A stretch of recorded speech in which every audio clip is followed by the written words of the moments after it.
అనకాపల్లి జిల్లా మునగపాక మండలంలోని తోటాడ మండల పరిషత్ ప్రాథమిక పాఠశాలకు గాజువాక సమీపంలో తుగ్లాం గ్రామానికి చెందిన ఎన్ఆర్ఐ గోందేశి సుధీర్ రెడ్డి 50,000 విలువ చేసే క్రీడా పరికరాలను పేదలకు నిత్యావసరాలను పంపిణీ చేశారు. ఎన్ఆర్ఐ ఉదారత అనకాపల్లి జిల్లా మునగపాక మండలంలోని తోటాడ మండల పరిషత్ ప్రాథమిక పాఠశాలకు గాజువాక సమీపం తుంగ్లాం గ్రామానికి చెందిన ఎన్ఆర్ఐ గొందేసి సుధీర్ రెడ్డి 50,000 విలువ చేసే క్రీడా పరికరాలను పేదలకు నిత్యావసరాలను పంపిణీ చేశారు.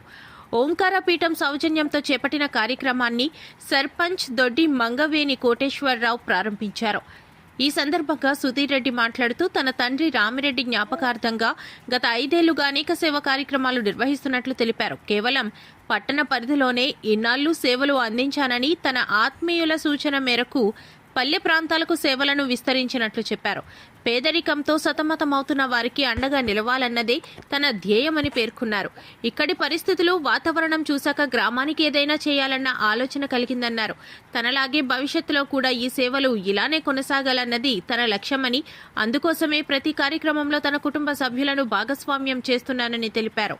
పాఠశాల ప్రధానోపాధ్యాయుడు శివరామ ప్రసాద్ అధ్యక్షతన జరిగిన కార్యక్రమంలో కూటమి నాయకులు దొడ్డి రమేష్, ఆళ్ల సాంబశివరావు, ఆడారి ప్రసాద్ కుమార్, గంగాధర్, నూకలక్ష్మి, నారాయణ, కాకి అర్జున్, నమశివాయ, అప్పలరాజు, బాబురావు, అప్పారావు, బాబు, రాము, ఉపాధ్యాయులు రెడ్డి నారాయణరావు, వెంకటేశ్వరరావు, సుభాషిణి, వెంకటరావు, పద్మావతి, రిషి మరియు ఓంకార పీఠం సభ్యులు పాల్గొన్నారు.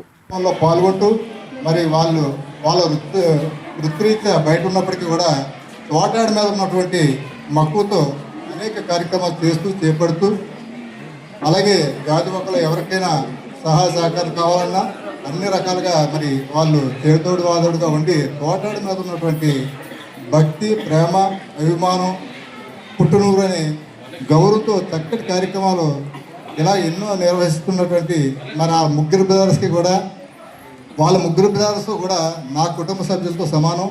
నేను కూడా వాళ్ళ కుటుంబంలో ఒక మనిషిగానే ఎప్పుడు కూడా కలిసి ఉంటాను. నేను ఆ రోజుల్లో ఎలక్షన్ కంటెస్ట్ చేస్తున్నప్పుడు ఫస్ట్ రోజు ఇదే ఓంకారానికి వచ్చి వాళ్ళ తాలూకా, ఆ కుటుంబం తాలూకా ఆశీస్సులు, అలాగే ఇక్కడ ఉన్నటువంటి ఓంకారం పేట తాలూకా ఉన్నటువంటి భక్తులు, కార్యకర్తలు ఆశీస్సులు, అలాగే గురువు గారు భూషణ్ గారు, నాగభూషణ్ గారి తాలూకా ఆశీస్సులు తీసుకొని ఆ రోజు నేను మాట్లాడి నేను నామినేషన్ వేయడం జరిగింది. మరి ఆ అమ్మవారి ఆశీస్సులతో నన్ను చూసి, ఆయన మూలంగా నేను పేపర్లో వేయించి నన్ను చూసి చాలామంది ఇన్స్పైర్ అయ్యి వాళ్ళు కూడా నాకు ఒక ఎడ్యుకేషన్కి ఇస్తానని చెప్పి, దీనికి ఇస్తానని చెప్పి హైదరాబాద్ కానీ, విజయవాడ కానీ, విశాఖపట్నం కానీ సాయం చేయడం జరిగింది. అలాగే దీనికి వచ్చే ముందు నేనేమనుకున్నానంటే మామూలుగా అనాథ పిల్ల అండి అని అడిగాను.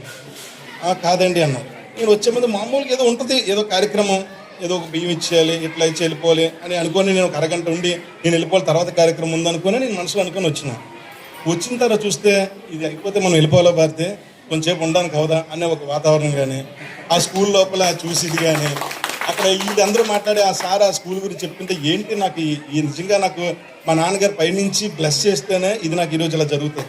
ఈ కార్యక్రమం ఇలా చేయడం, నేను ఇప్పుడు వరకు చేసిన 50 కార్యక్రమాలు ఒక ఎత్తు, మనస్ఫూర్తిగా చెప్తున్నాను. ఈ రోజు ఈ కార్యక్రమం మటుకు నాకు చాలా ఆనందాన్ని ఇచ్చింది. అంటే ఇది పిల్లలే కదా, ఆలే కదా రేపు పొద్దున్న భవిష్యత్తు. ఇప్పుడు మనం ఇలా చూసి ఆ పాప ఇందాల భవిష్యత్తు ఎంత చక్కగా మాట్లాడిందంటే నిజంగా చాలా ముచ్చటేస్తుంది. వీళ్ళే పెద్ద, వీళ్ళు మళ్ళీ ఇన్స్పిరేషన్ చేయాలి. మనం ఎప్పుడైనా పని చేసినప్పుడు వాళ్ళకి మోటివేషన్ చేస్తే వాళ్ళు పెద్ద ఏదైనా చేయాలి. సో అందుకే పిల్లలు అనే దానికి నేను చాలా బాగా కనెక్ట్ అవుతాను. అది ఈ రోజు నా చిన్న చేయించినందుకు ముఖ్యంగా జగదీశ్వర్ అన్న థ్యాంక్ యూ సో మచ్. నా మళ్ళీ ఈరోజు గుర్తు వస్తున్నాయి అందరికీ కూడా. ఆ రోజు పండుగలు కానీ, వ్యవహారాలు కానీ అన్నీ కూడా ఆ పద్మశాలిలే అన్నీ నిర్వహించేవాళ్ళు ఒకనొక కాలంలో.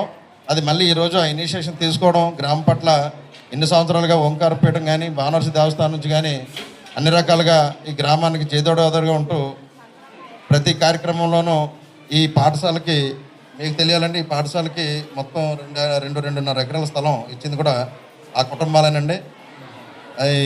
ఈ ప్రాంతం అంతాను ఆ రోజు ప్రభుత్వ స్థలం అయినా, ఇప్పటికీ ప్రభుత్వ స్థలం అయినా సరే ఇదంతా గ్రామ కంఠం కొండాపురం ఎవరి స్థానంలో, ఎవరి ఆధీనంలో ఉంటే